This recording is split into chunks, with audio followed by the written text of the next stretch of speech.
This is the Business Owners IT Podcast with Anthony Gerasch and Ryan Carter, where tomorrow's technology meets today's conversations. Hi, I'm Tony Gerasch. And I'm Ryan Carter, and this is the Business Owners IT Podcast. A podcast where we discuss tips, tricks, and solutions for business owners involving all things tech. All right, here we go. Continuing our CIS Control series with CIS Control 16, Application Software Security. This one here will focus on ensuring the secure design, development, and maintenance of application software to protect against vulnerabilities and exploitation. Tony, would you like to take us through the key objectives? Yeah, so one of the things you guys got to understand, right, before I get through the key objectives, they're talking about people who are actually developing software here. But it also applies even internally to you as a business owner. So if we look at it, right, if you look at the developing software, right, the key objectives are secure development practices, right, implement secure coding standards and process throughout the software development lifecycle. Most small businesses and, middle market businesses aren't really developing their own software, but if they are, they should be doing this. Vulnerability management, identify and remediate application vulnerabilities through regular testing, such as static and dynamic analysis. Again, if you're not developing, what they want you to do is test your code for vulnerabilities. But as a business owner, you should also be running vulnerability scans for known vulnerabilities on publicly available software like Adobe, Microsoft. They all, your internal vulnerability scans will catch that software. If it's vulnerable, then you should patch it. Access control, right? That talks about ensuring application software and for strong authentication, authorization and access control, right? So and I was a software developer, so I coded software from 1993 to about 2003, right? So I was involved in this, right? And typically, as a software developer, you only want to give them access to what they need. You don't give them access to everything. So just because they're a developer doesn't mean they need to be, the security admin. They just need access to what they need to be able to write the code. Patch management, right? They should also be applying patches to their thing, apply updates and patches to address identified vulnerabilities promptly. So, if a vulnerability is found in your code, you're supposed to patch it and push out the patches. And then third-party software security, assess and monitor the security of third-party libraries, frameworks, and services used in your applications. So sometimes you're developing code, right? You might actually buy pieces of code or known pieces of code to do stuff for you. I'm trying to think of an example of it.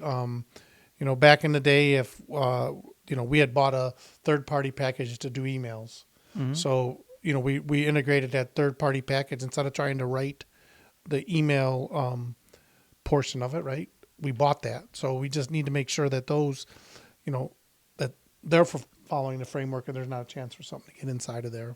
Yeah. So it's reduce risk application level attacks like SQL injection and cross scripting. That's one of the benefits of doing this. Protect sensitive data, processes stored by applications, support compliancy with security and privacy regulations. So, supply chain attacks are real, right? So we all know that, hackers would love to get into Microsoft's patching, right? If they could get in and push out bad software, that would be great.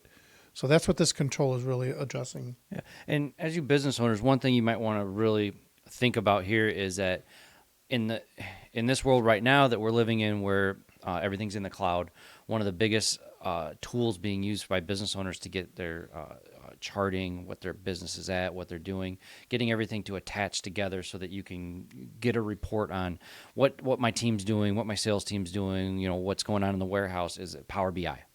It's a very important, very cool tool. Does some great stuff.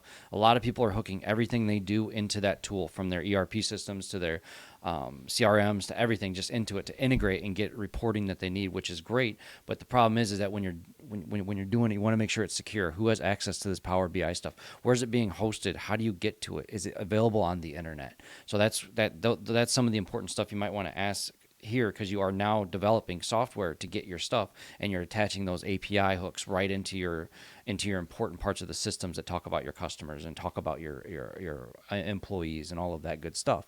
But when you're putting it together and you're tying it together, you just got to make sure it's secure. And those are questions you probably want to ask the person that's doing the work for you, and then also check to see if it's on the internet and scan it. Sound about right, Tony? Yeah. So, having, these APIs out there, some of these APIs are pretty powerful too, right? So, you're asking, you're using Power BI and you're using all of that stuff. And then you're asking, somebody, hey, they have a API that you can call to grab all of this data. Well, some APIs allow you to update too. So, as you're getting people to, you are typically, if you're doing Power BI or you're doing any of that stuff, you are writing software, right?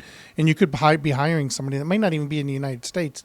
They could be overseas, right? You just got to realize when you give them API credentials, what that API might be able to do. Right, exactly. Right, because it could update information, right?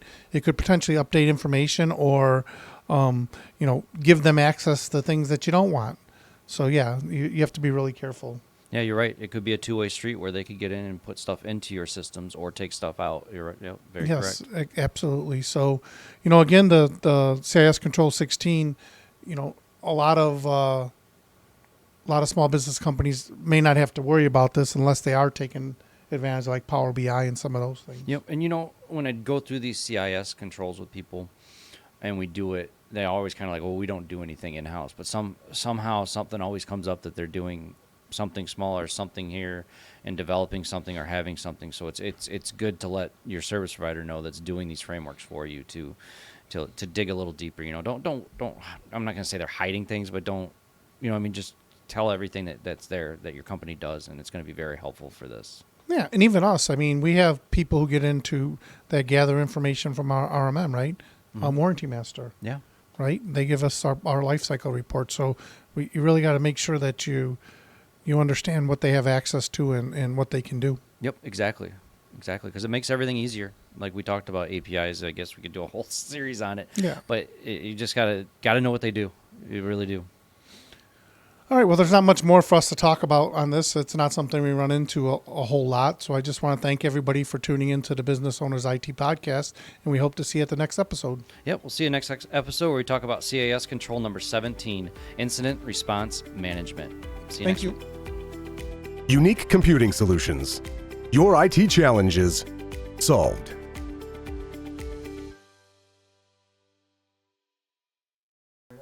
Hi, I'm Tony Gerasch. And I'm Ryan Carter, and this is the Business Owners IT Podcast. A podcast where we discuss tips, tricks, and solutions for business owners involving all things tech. All right. What, did I screw up? Tips, tricks, and solutions. Little pause there. Well, I got to breathe, otherwise I scramble Man, it all up. Our producer is Something brutal, else. bro. Let's go. Oh, man. On it, Tony. Hi, I'm Tony Gerasch. And I'm Ryan Carter, and this is the Business Owners IT Podcast. A podcast where we discuss tips, tricks, and solutions for business owners involving all things tech.